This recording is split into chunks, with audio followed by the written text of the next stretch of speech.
Hi guys, Andy here again from Mad Lad Designs with more of the Legend of Drizzt playthrough. But first, corrections. When Athrogate attacked the water elemental last episode, he brought it down by 1 hit point. He also give it a -4 armor class from using his cracker. And then I used his forceful strike ability on his character card, and it says whenever you hit a monster with an attack, you can move that monster 1 tile in any direction after all damage is dealt. And I moved 1 tile across to here. I actually misread his forceful strike ability. Whenever you hit a monster with an attack, you can move that monster 1 square in any direction after all the damage is dealt, not 1 tile. So the water elemental, if I was going to move it, could have moved here or here, here or here. So basically 1 square away from where it was, not 1 tile. Okay. As it happens, it was defeated. Even though it was on this part of the tile, it was defeated. So that went. Obviously that went. And the second correction I need to make is when the water elemental was destroyed, I didn't pick a treasure card. So I'm going to do that now. And it is Battlefield Promotion. You have survived many trials and they have made you stronger. Play immediately. Your hero is now 2nd level. If your hero is already 2nd level, another hero of your choice becomes 2nd level. Awesome! So Athrogate now becomes level 2. So here we go. He's still poisoned. That's his damage he has on him. I'm going to flip him over. So now he has 10 hit points. So he's got 4 hit points left. Still poisoned though. And he can choose an additional Battle Rage daily power. And I've decided to pick Morning Star Flurry. Attack each monster on the hero's tile with a +6. And it does 2 damage, but it also does a 1 damage on a miss. So let's continue with the playthrough of the Legend of Drizzt adventure board game system, turn 3 part 2, beginning with Artemis.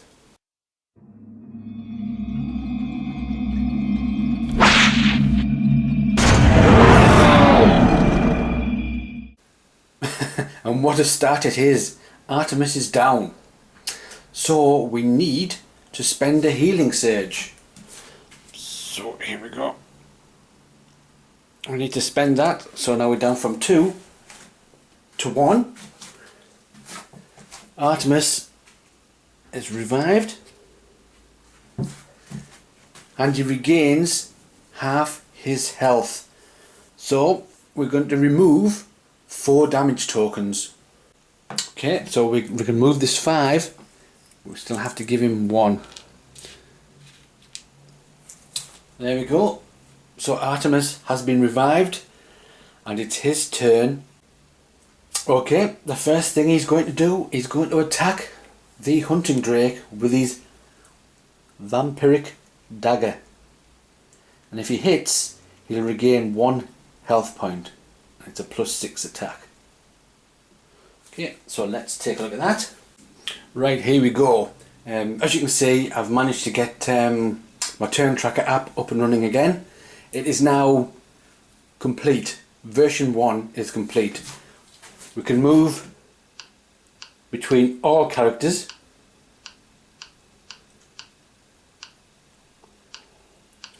And it's Artemis's turn. And when you begin the turn, okay, the only very slight change I've made to it is that you can't go to another character unless you end the turn. So I hope you can hear that. So now you can't just flip between them backwards and forwards until you actually end the turn. So using this on Artemis's turn, he is using his vampiric, where have I put that? A vampiric dagger with a +6. So let's see. +6, here we go. Oh yes. The Hunting Drake's armor class is 14. We've rolled a 25. That is a definite hit.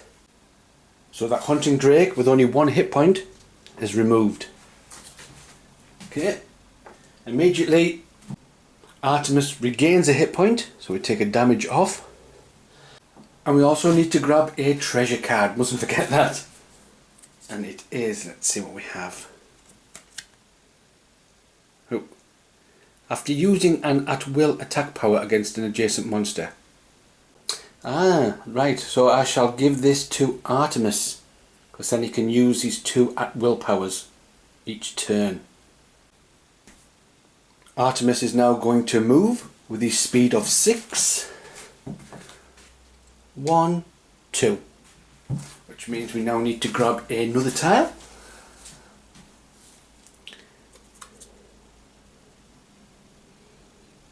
Okay, we'll place that tile down. And we'll see what monster appears.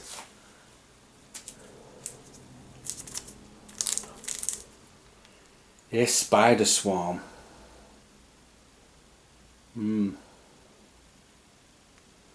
Okay, now Artemis also has a special ability on his character sheet called Assassin's Avoidance. Whenever you place a monster, you can place that monster on any tile with an unexplored edge. So, instead of the monster appearing here, as it normally would, I think I'll have the spider swarm appear here instead. Gives me a bit of time. Fantastic. So, I think that is Artemis's turn, apart from the encounter card. Let's see what we have. Oh dear. Dire Corby Flock. Attack each hero on the hero's tile with a +9. Okay, let me just check my experience pile. So we have Water Elemental for 2. Another Water Elemental. It's 4. 5, 6. And 1 is 7. So we have 7 experience. Do we cancel this?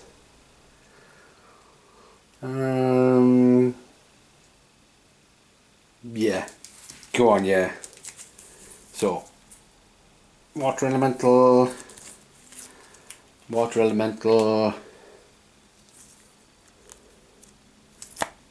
Goblin Archer. 5 experience. There we go. We're going to use those 5 experience to cancel the Dire Corby Flock.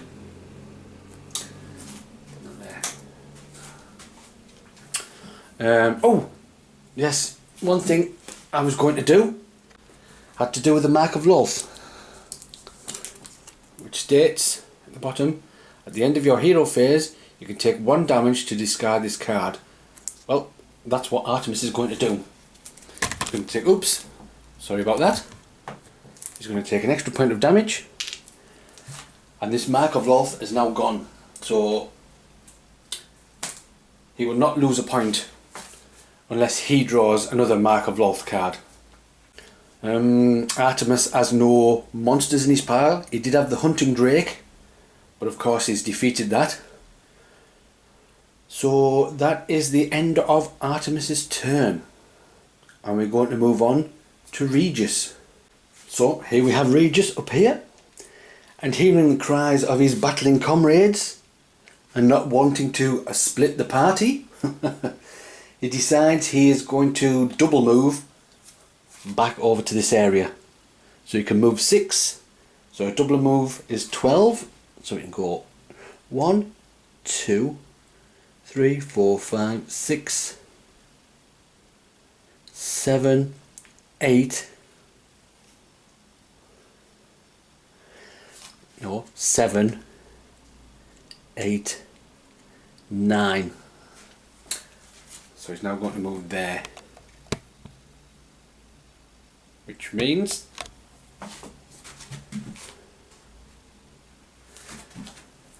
his hero phase has ended.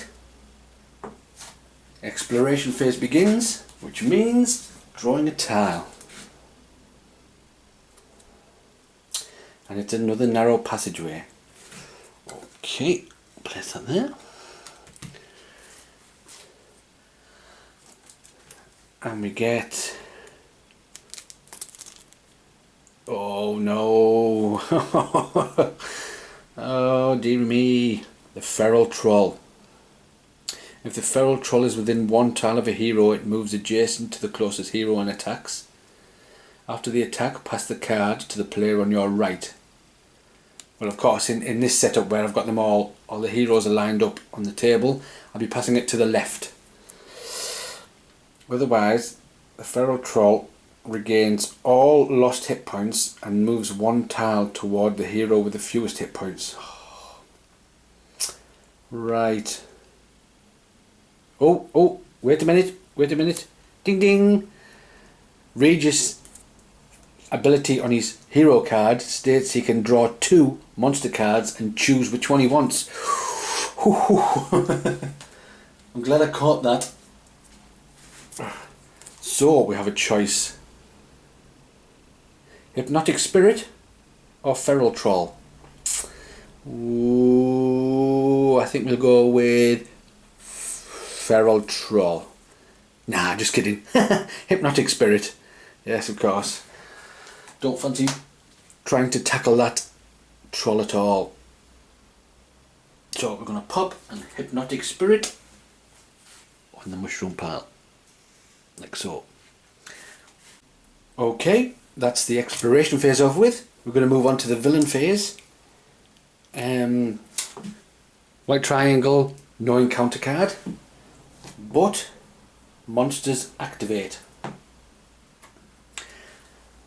So Regis just has the Hypnotic Spirit, and the Hypnotic Spirit says if it's within 1 tile of a hero, it moves to the closest hero's tile and attacks each hero on that tile with a horrifying howl. Okay, so moves to the tile of the closest heroes. Here we go, and attacks both Regis and Jarlaxle with a +6. So let's do that now. So firstly, it is going to attack Regis with its +6 and gets a 21. Regis's armor class is 14. So he now takes another point of damage. So we end turn for him. Next we've got Jarlaxle. Begin the turn with a +6. Ooh, that's good. A roll of 7.